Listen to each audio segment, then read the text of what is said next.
Acontecendo ao mesmo tempo, louvado seja Deus, tivemos ali alguma coisa no nosso som, né, que falhou, mas todos pudemos receber os avisos e estar inteirado aí do que Deus está fazendo. Quantos aqui participaram do Dia da Família na quinta-feira? Você participou?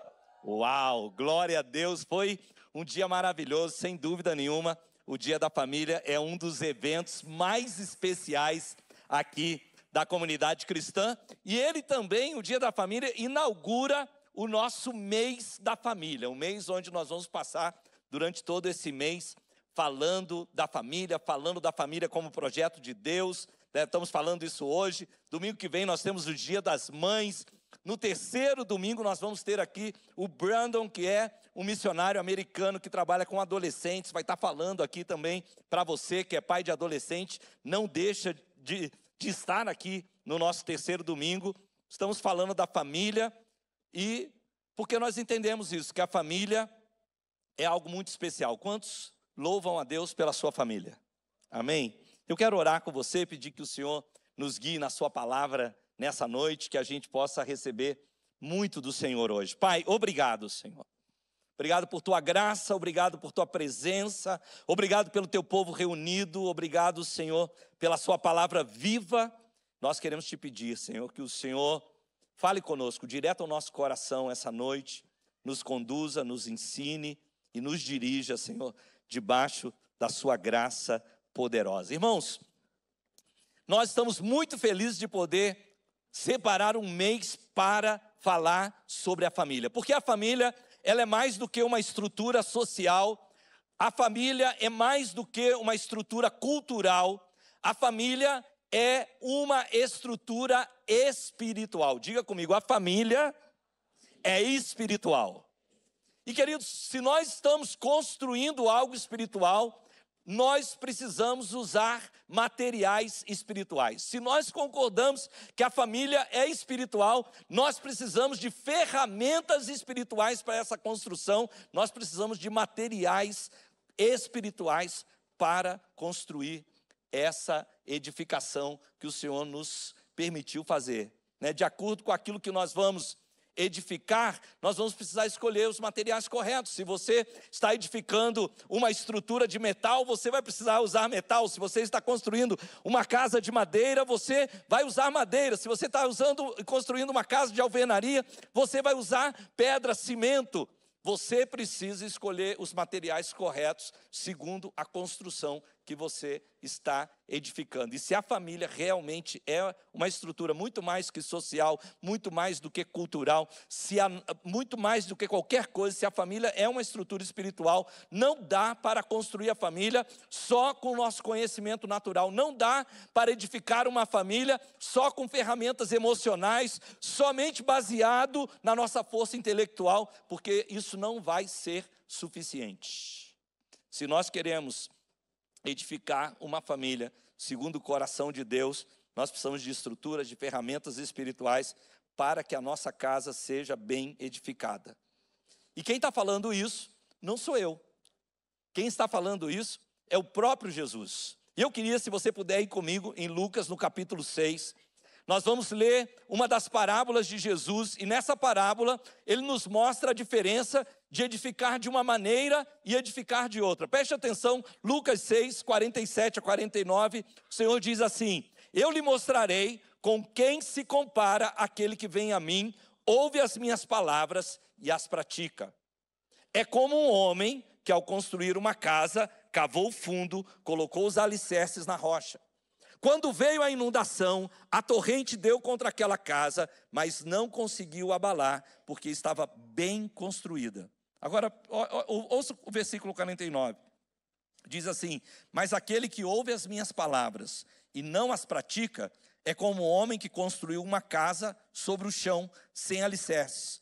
No momento em que a torrente deu contra aquela casa, ela caiu e sua destruição foi completa. Quantos lembram dessa parábola de Jesus? Você lembra dessa parábola de Jesus? Aqui nós temos a história de dois homens que construíram casas.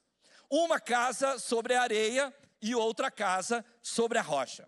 Irmãos, até que vieram as tormentas, as duas casas eram muito parecidas. as duas casas podiam ser aproveitadas.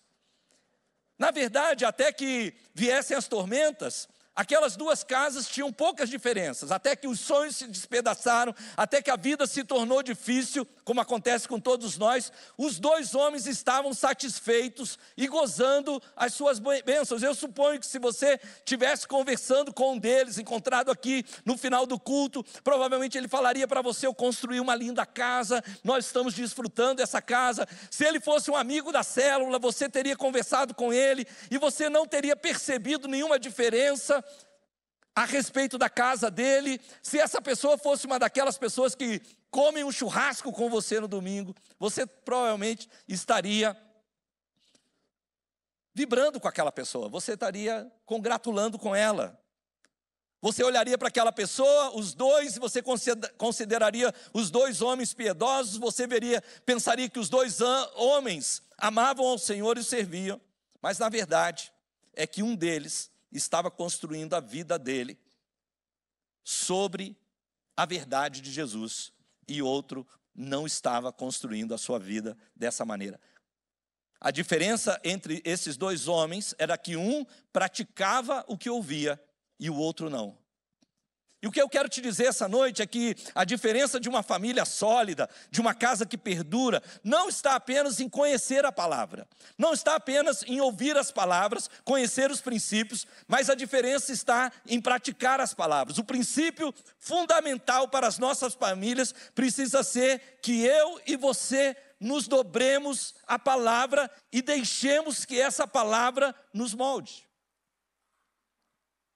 Quando nós olhamos para aqueles dois homens, o que construiu sobre a rocha e o que construiu sobre a areia, aquele homem que construiu sobre a areia, a sua vida estava contaminada pelos cuidados dessa vida.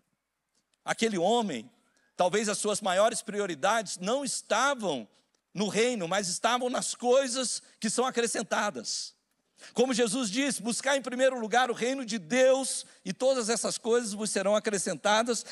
Talvez aquele homem estava concentrado nas coisas que seriam acrescentadas e não necessariamente no reino de Deus.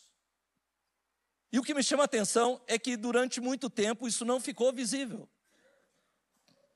Durante muito tempo as duas casas pareciam iguais. Talvez nessa noite nós estamos aqui e se alguém olhasse para pessoas, uma pessoa, outra pessoa, tudo parece muito parecido. E assim era com aquele homem também. Aquelas casas eram muito parecidas.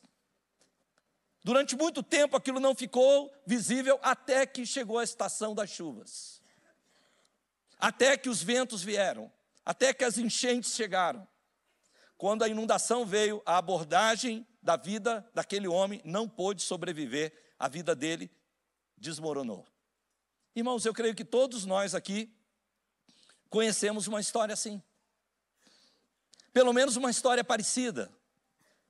Um casal que não suportou a crise quando a crise chegou e o casamento rompeu. O divórcio destruiu uma relação de anos. Um filho cujas decisões dividiram a casa. Um filho que trouxe ruína para dentro da família. Todos nós aqui conhecemos um filho que se rebelou, um filho que entrou na droga, que está trazendo muita confusão para dentro da família. Todos nós conhecemos alguém assim. Todos nós conhecemos alguém que a sua maneira de lidar com o trabalho traz crise após crise para dentro da família, muito estresse, suspense todo o tempo. E às vezes não é nem tudo isso, às vezes, meus irmãos, é só aquela certeza interna que a vida não vai suportar mais uma crise.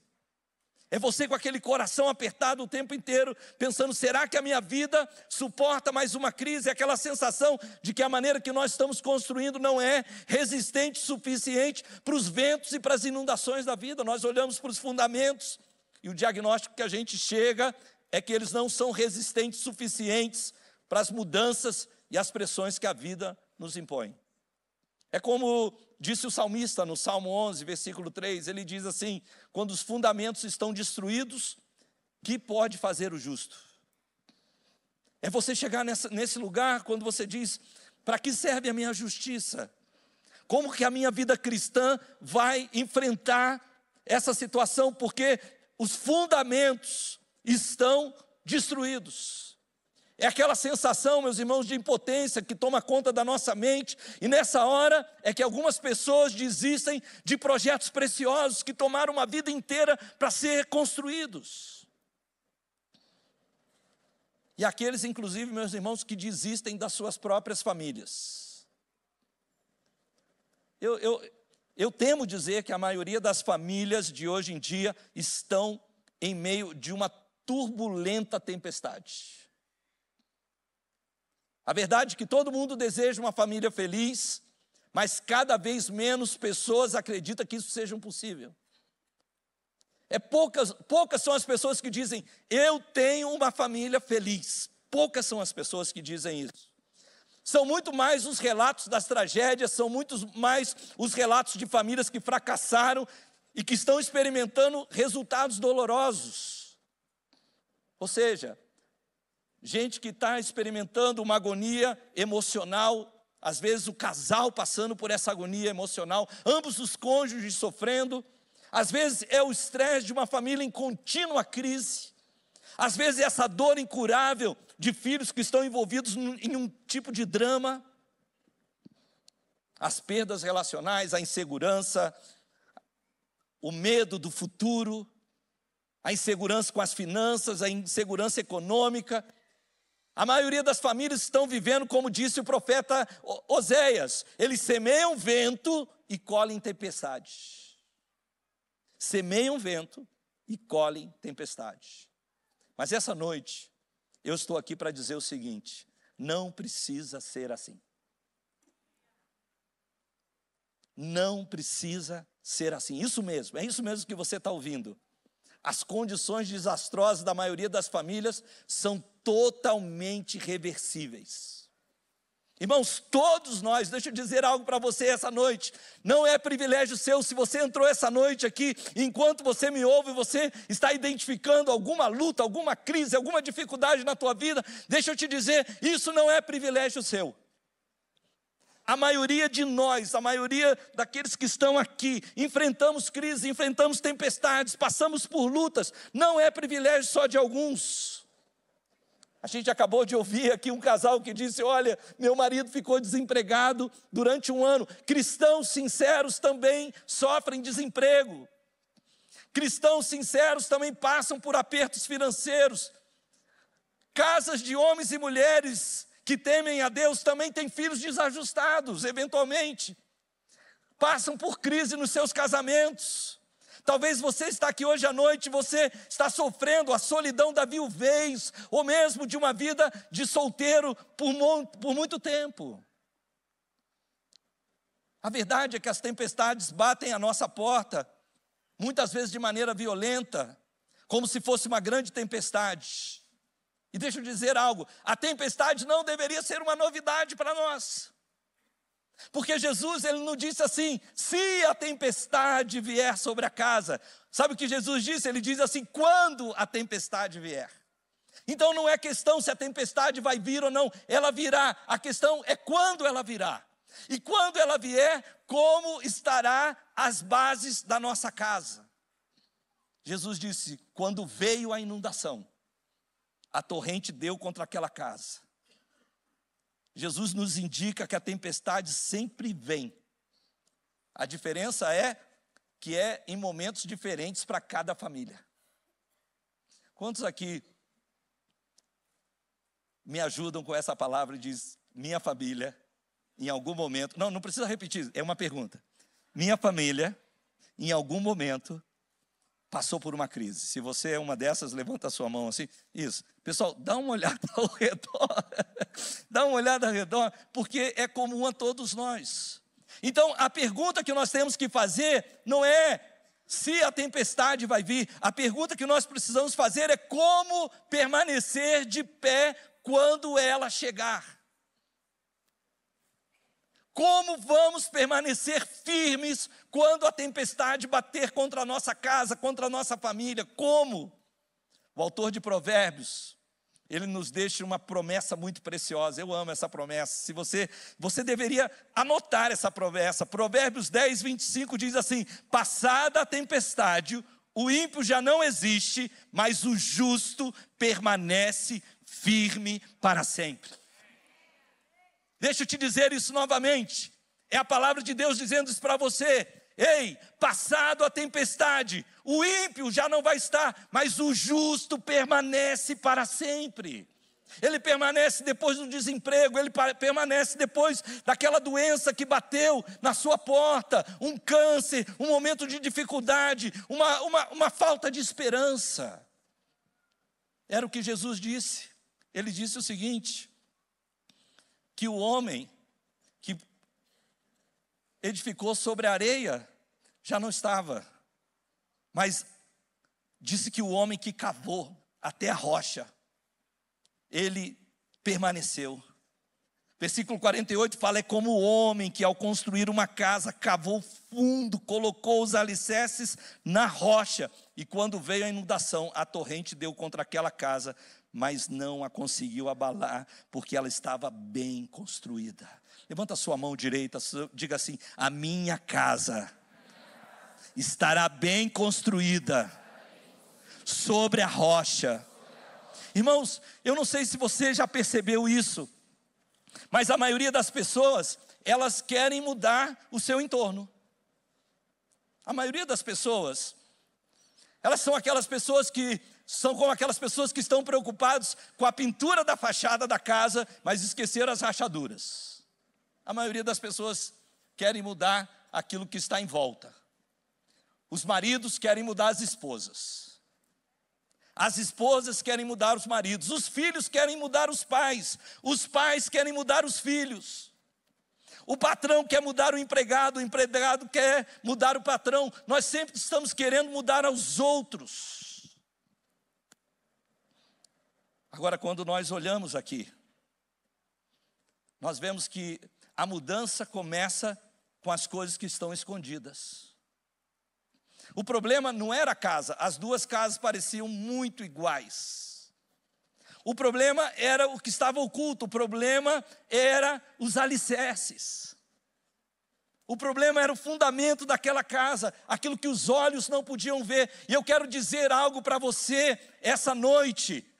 A mudança começa naquilo que está escondido, a mudança começa no homem interior, a mudança começa nos alicerces, começa no fundamento, a mudança começa no coração. Põe a mão sobre o teu coração. Quem está do lado da esposa nem olha para ela agora, só faz cara de paisagem, olha para mim e diz assim, a mudança começa em mim. A mudança começa em nós, meus filhos. O problema do homem da parábola, que perdeu sua casa, não eram as coisas aparentes. Não eram as coisas aparentes, o problema era mais profundo. O problema era aquilo que não podia ser visto. Olha o que diz Lucas no capítulo 6, versículo 49, ele diz, mas aquele que ouve as minhas palavras e não as pratica, é como o homem que construiu uma casa sobre o chão sem alicerces. Sem profundidade, sem alicerces, sem suporte. E no momento em que a torrente deu contra aquela casa, ela caiu e a sua destruição foi completa. A pergunta que nós precisamos fazer, continuar fazendo, ok, a tempestade vai vir, a gente já sabe, em algum momento, a gente não sabe quando, mas vai vir. Como nós vamos suportar essa tempestade? E se nós descobrirmos em algum momento que nós temos algum problema em algum alicerce, como nós vamos reverter esse problema antes que a tempestade chegue? Porque muita gente pergunta, pastor, será que ainda tem solução para mim? Pastor, ainda tem chance para o meu filho? Eu posso ainda salvar meu casamento? Pastor, e a minha carreira? Pessoas perguntam e a resposta, meus irmãos, que eu tenho para te dar essa noite, que nunca é tarde para colocar os fundamentos certos. Nunca é tarde para que você coloque fundamentos na tua casa antes que a tempestade chegue. E essa noite eu quero percorrer com você por um acróstico. Nós vamos usar a palavra rocha essa noite, para que essa palavra nos conduza em alguns passos que nós podemos dar para fortalecer os nossos alicerces. Levanta a tua mão direita e diga: quando vier a tempestade, a minha casa vai permanecer de pé. Então, se você é uma dessas pessoas que anotam, né, eu vejo vários irmãos aqui que anotam, glória a Deus por sua vida, você que faz isso no teu celular ou em papel, me acompanhe, comece com a primeira, escreva a palavra rocha aí, e vamos começar com a primeira letra é a letra R, e o que eu quero te desafiar é a reconheça que a mudança começa em você.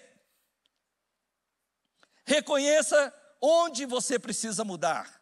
Faça uma sondagem para descobrir onde falta Cristo na sua vida. Porque 1 Coríntios capítulo 3, versículo 11 diz assim: ninguém pode colocar outro alicerce além daquele que está posto, que é Jesus Cristo. Irmãos, qualquer coisa que nós estejamos construindo sem Cristo, qualquer coisa que nós estejamos construindo sem a palavra de Deus, não vai permanecer quando a tempestade vier. Eu não sei se vocês perceberam, mas o que Jesus está dizendo não é se nós conhecemos a palavra, não é se nós ouvimos a palavra.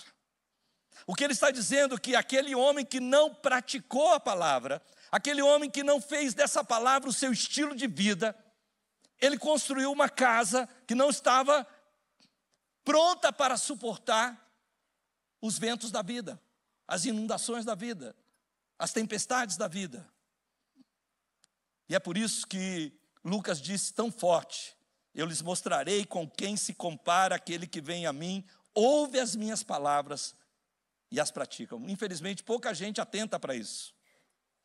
Muita gente hoje em dia está buscando resposta em outros lugares sem encontrar resultados satisfatórios. Eles estão dizendo: não, se você ler esse livro, a sua vida vai mudar. Se você escutar esse coach aqui, a sua vida vai melhorar. Se você fizer esse curso aqui, tudo vai ser diferente na tua vida. E talvez essas coisas ajudem muito. Mas elas não são os ingredientes necessários para os seus alicerces. Nem toda crise na família começa com um escândalo, nem toda. Às vezes começa com a negligência. Antes do divórcio, vem o distanciamento. Antes do grito, meus irmãos, vem o silêncio. Antes da rebeldia dos filhos, vem a ausência dos pais. Irmãos, seria fácil para a gente, eu creio que se eu pedisse à pastora Eliane para ela fazer uma lista dos meus defeitos, e é capaz que ela até tenha pronta já. Se eu pedisse só para ela me mostrar, é muito fácil. Eu posso garantir para você que eu também faria rapidamente uma lista dos defeitos dela. Rapidamente, faria. Não está pronta, mas eu faria. A diferença, meus irmãos, é que se eu fizesse isso, eu não estaria apontando para o lugar correto. Porque Deus não me deu a condição de mudar a ninguém, de transformar a ninguém, mas Ele me deu a possibilidade de reconhecer os meus próprios erros e de transformar a minha vida. A Bíblia fala que aquele homem que vem para a palavra, ouve a palavra e não pratica, é semelhante a uma pessoa que olhou no espelho e foi embora e esqueceu a sua imagem. Quem é que entra em elevador de vez em quando? Você entra em elevador de... Qual a primeira coisa que você faz quando entra no elevador? Você olha no... Espera,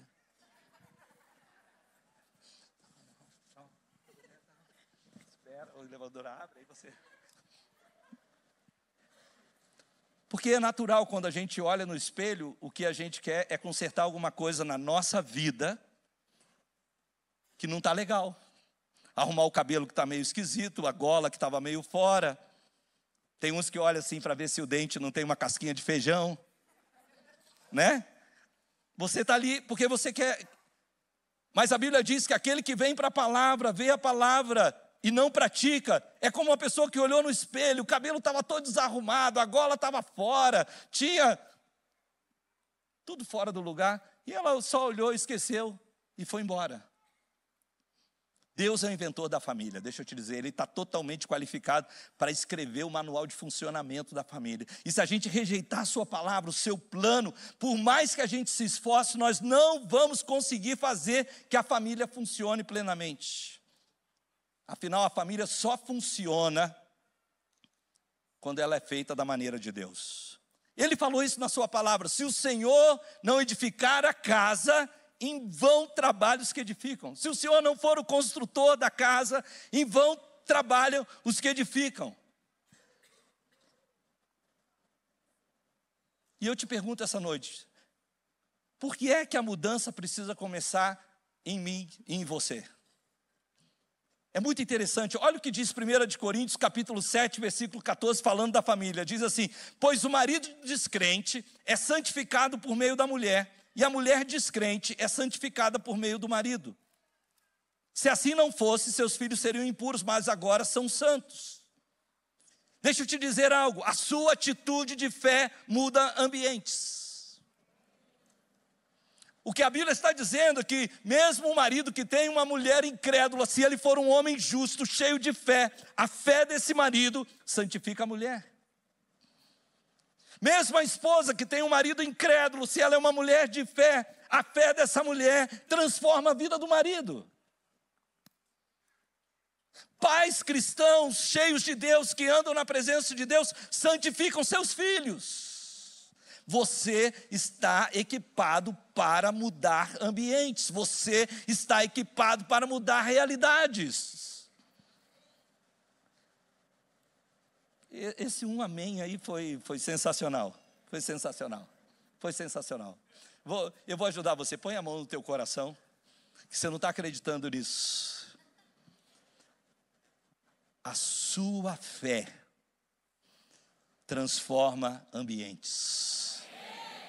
Então, irmãos, comece por você, ao invés de se preocupar pela santidade do teu filho, ao invés de preocupar pela santidade da tua esposa, preocupe-se pela sua santidade, porque a sua santidade, a sua fé, a sua crença, ela é poderosa para mudar ambientes. Ainda está difícil, né? Isso está descendo difícil hoje à noite. Põe lá, que faz bem para a alma, mezanino, põe a mão no coração também. Isso, diz assim, começa aqui. Diz assim, a mudança da minha casa, da minha família, começa aqui. Tem muita gente que está lutando com isso agora. Não pode ser, pastor.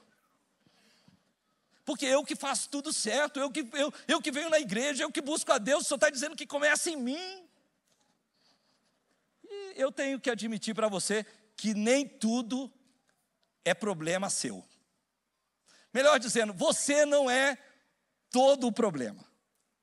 Eu tenho que admitir, toda família tem membros que estão em crise, toda família tem membros em dificuldades, toda família tem gente complicada. Verdade? Tem aquela gente, aquele caso que fala, não, vai vir o primo tal, no dia tal, aí o pessoal já faz aquela cara assim, fala, ih. Toda família tem gente complicada, toda família tem membros em crise, toda família tem gente que é amada, mas que causa problemas. Então aqui está a nossa segunda letra da palavra rocha essa noite. Se você quer mudar corações, ore.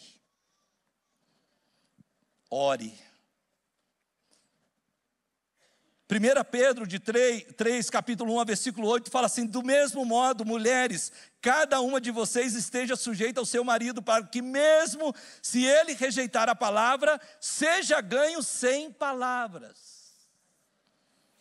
Alô?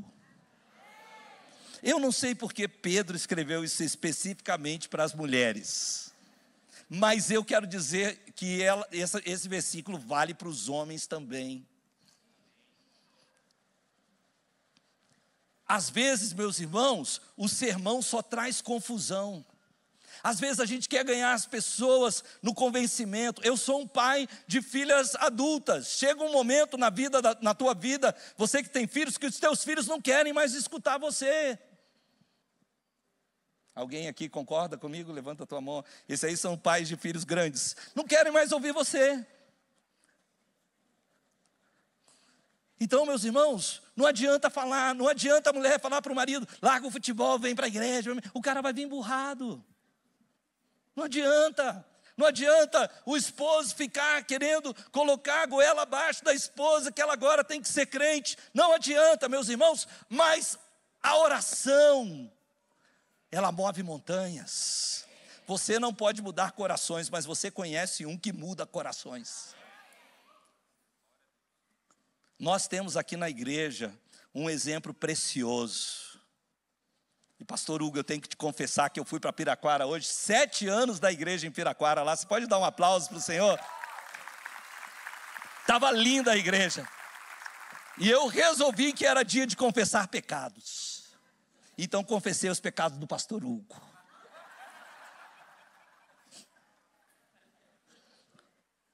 A gente está aqui, é uma maravilha ter o pastor Hugo com a gente. É uma maravilha. Há 2 domingos atrás eu passei mal, eu liguei para ele e falei, Hugo, você prega para mim que eu não vou conseguir ir na igreja. Mandei o esboço para ele, assisti a pregação de casa, melhor do que eu, um homem de Deus, nosso professor do Instituto Bíblico, uma pessoa maravilhosa. Mas nem sempre foi assim.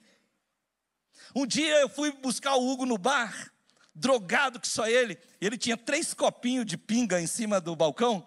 E eu falava, Hugo, vamos embora. Ele falou, calma aí que ainda é só mais esse aqui, pastor, só mais esse aqui.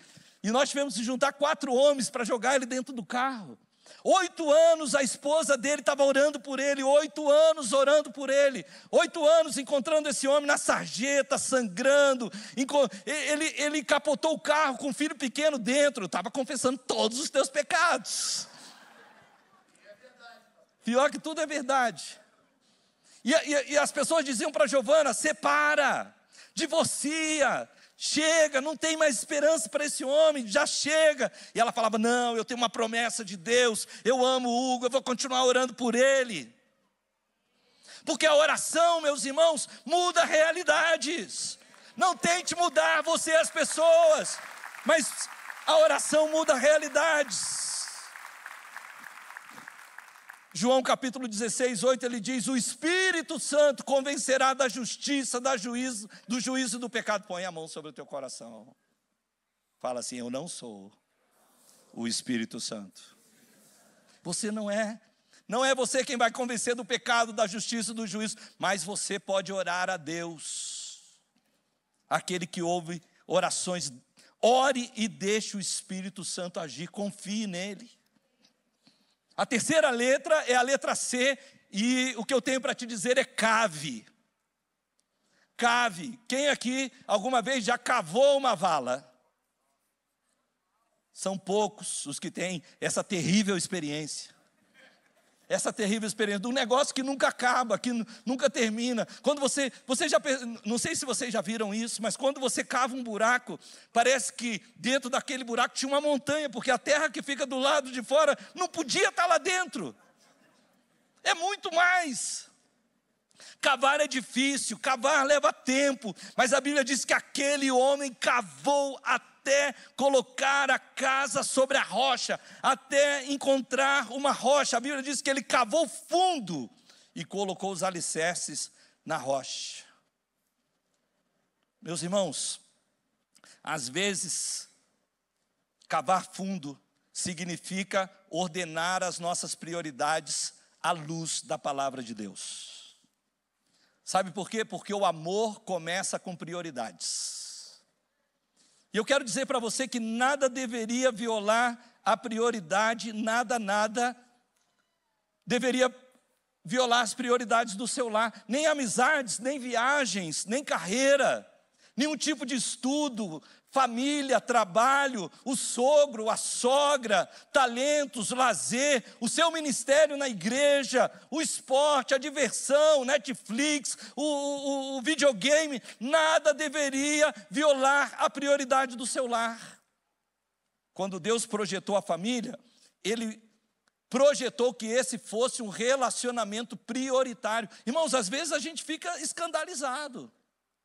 Outro dia um dos pastores disse assim: nós estamos tendo problema com os casais recém-casados da geração Zen, né? Pessoal aí, geração que já é os millennials, porque eles não querem ter sexo. Na minha época a gente casava porque queria ter sexo. Hoje eles se casam e não querem ter por quê? Porque as prioridades foram invertidas. Todo o prazer está voltado para o videogame, para a Netflix, para as séries, para estar com os amigos.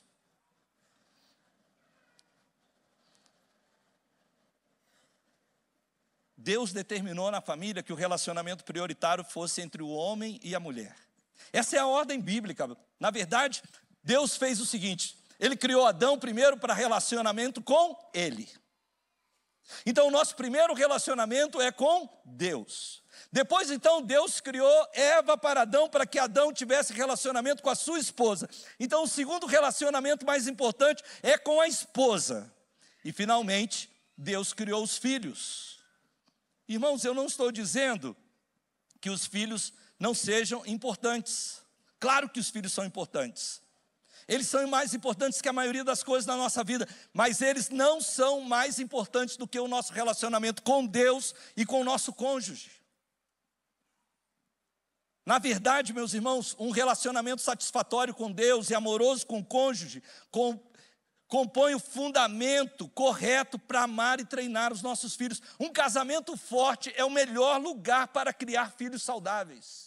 Quantos aqui querem ter filhos saudáveis, abençoados? Não pense primeiro nos teus filhos, pense primeiro no teu casamento. O teu casamento é a base para você ter os filhos saudáveis. O melhor presente que um homem pode dar para os seus filhos não é um videogame, não é um carro, não é riqueza, é amar a mãe deles acima de qualquer coisa que não seja Deus.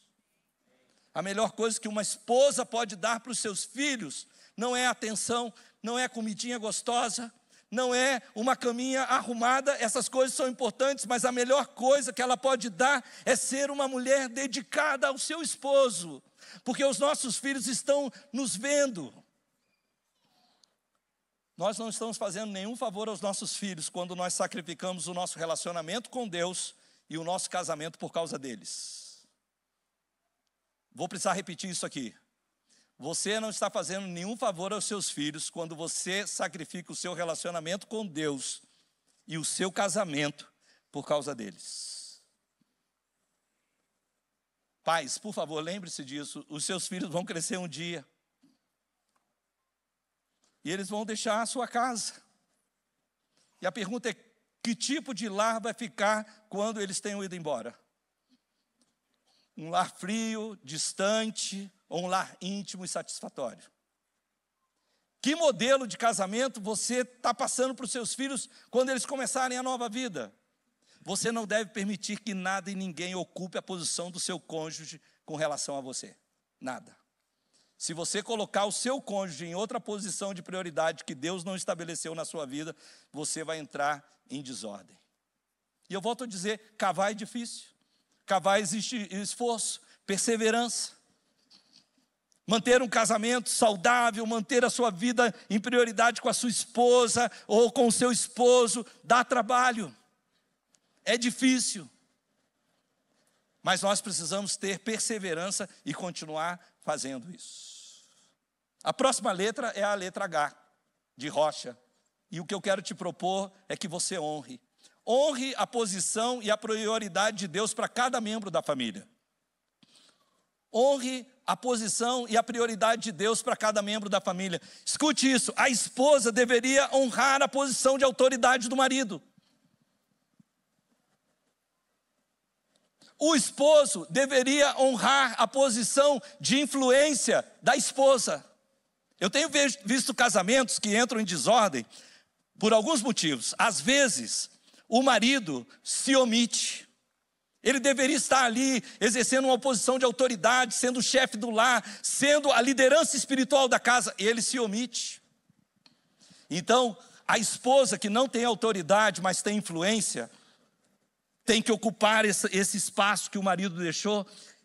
Então, ela cresce com a sua influência, e essa influência vira manipulação. Aí nós temos um Acabe e uma Jezabel. Às vezes é o contrário, a esposa não usa a influência dela. Então o marido cresce em autoridade, tem que ocupar o espaço dela, e ele vira então um autoritário, um ditador, anula a esposa. Quando o casal ele está equilibrado, o marido fala assim: olha, eu estou pensando em fazer tal coisa. A esposa fala: não seja louco, não faça isso. Eu lembro o dia que eu estava no Uruguai, eu falei: eu vou pregar na praça. A minha esposa falou: não seja burro, nem espanhol você tem para isso. Você não falou assim não? Eu ouvi assim, eu senti assim. Foi como eu senti. Como que você falou? Ela falou assim: você nem tem espanhol para isso. Viu? O burro foi intrínseco, sabe? Foi ali. Foi. O burro estava oculto nos alicerces. Mas outro dia eu vinha com a Eliane no carro e eu estava falando com ela assim: glória a Deus por sua vida. Porque se não fosse você, eu não teria feito nada. Ela falou: meu Deus, eu acho que você é um cara seguro, que você vai sempre lá. Eu falo: não, você não faz ideia.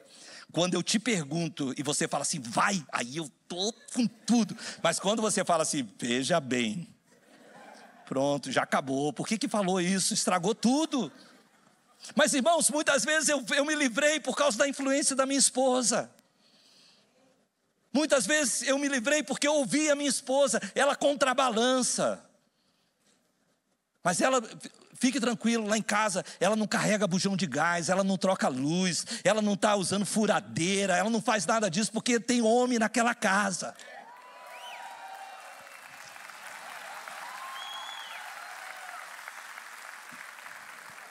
É verdade. Olha, eu digo isso pelo seguinte, nós conhecemos um casal que a esposa, ela era assim, ela pegava o bujão de gás e pum, vai lá, trocava o bujão de gás, e a luz, trocava a lâmpada e tal, e o marido ficava lá. Ele foi e encontrou outra esposa. Foi verdade, não é brincadeira, porque havia um desbalanço dentro da casa, havia um desequilíbrio dentro da casa. E eu não estou aqui sendo machista não. Se você é uma mulher que troca lâmpada, se você carrega bujão de gás, mas se lá na tua casa vocês estão em harmonia, eu estou de boa. Tá certo, eu estou de boa. Mas o que eu quero dizer para você é que nós não podemos inverter as ordens. Os filhos deveriam obedecer os pais, mas pais, nós não deveríamos irritar os nossos filhos. É a Bíblia que diz isso, não sou eu não. Os filhos precisam ser obedientes, mas tem pai que pega no pé demais. Olha, eu fui pastor de jovens e tinha pai que falava isso assim: se você não se comportar, eu vou te proibir, você não vai no acampamento. Eu falei: mas essa é a oportunidade do cara se converter, dele melhorar o coração. O pai que proíbe de ir na igreja. Eu falei: não, alguma coisa está errada. E pais, queremos a obediência dos nossos filhos, mas há um balanço na família inteira. Deus não poupa ninguém. A esposa deve se submeter ao marido. Marido, você deve ser cobertura da tua casa. Filhos, vocês devem obedecer aos pais. Pais, vocês não devem irritar os seus filhos. E todos nós precisamos honrar o Senhor. Ah, por que eu me submeto ao meu marido? Porque eu amo o Senhor. Porque eu ouço as suas palavras. Porque eu quero cavar fundo. Porque eu amo a minha esposa como Cristo, que se entregou pela igreja a favor dela. Por que eu faço isso? Porque eu amo a Jesus, eu quero servir a Jesus. Porque eu obedeço aos meus pais. Por que eu arrumo o meu quarto? Por que eu limpo as coisas? Por que eu não deixo tudo espalhado pela casa? Porque eu amo Jesus. Por que eu não tenho um taco de beisebol escrito palavra de Deus para dar para o meu filho? Porque eu amo Jesus.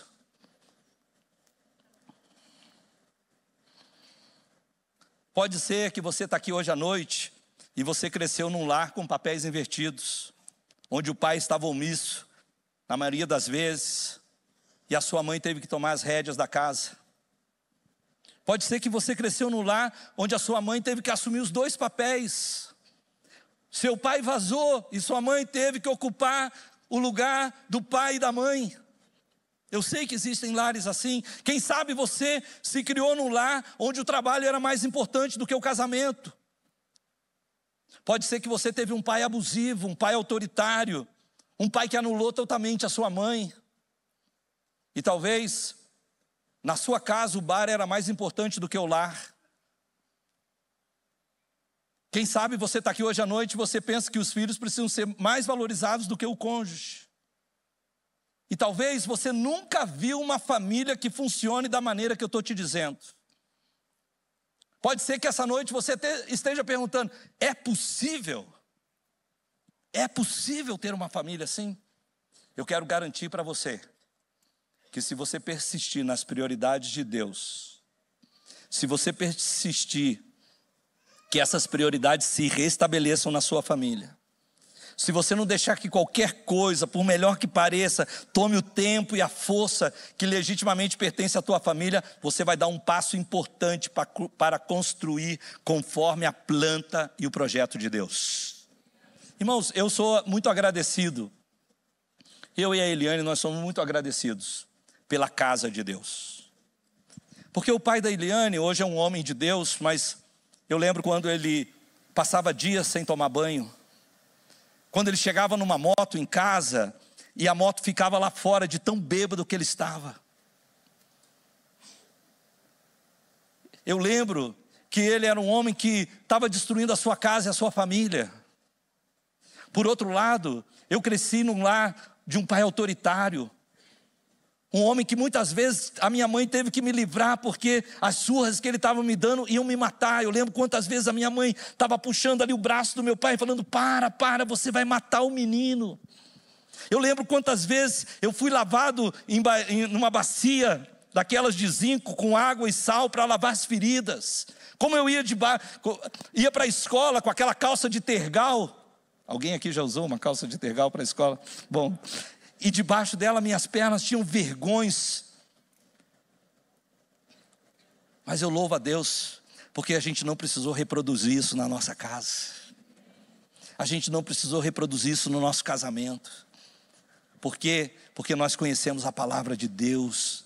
Porque homens e mulheres nos ensinaram como corrigir os nossos filhos, como nos amar, como edificar uma casa. E eu quero terminar essa noite com a última letra, a letra A. Haja. Haja.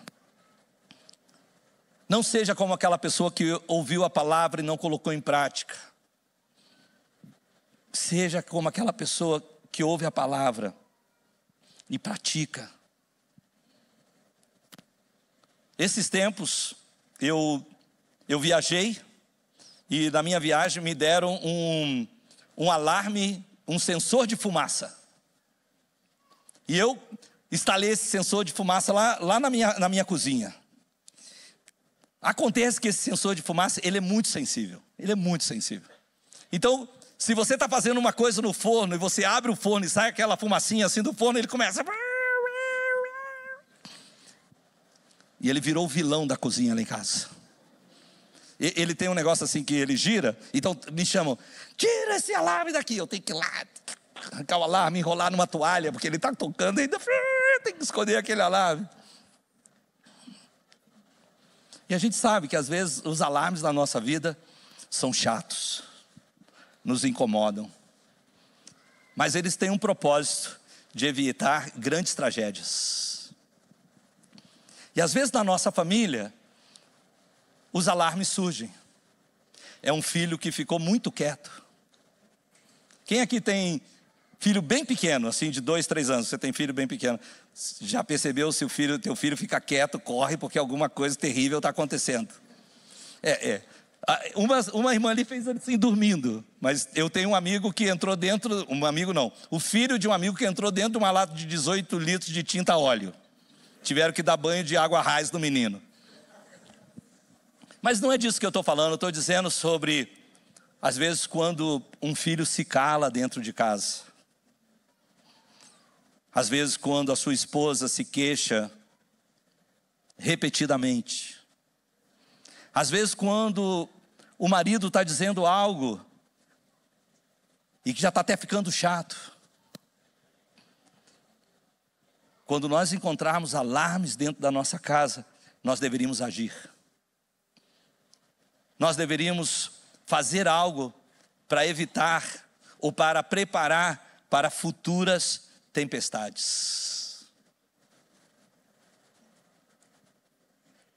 O que eu vou falar aqui é uma coisa muito séria, eu não queria terminar minha mensagem assim, mas normalmente pessoas que se suicidam numa família, antes eles deram muitos sinais.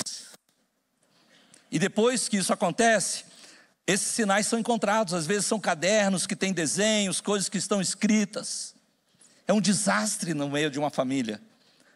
Mas muitos alarmes foram tocados.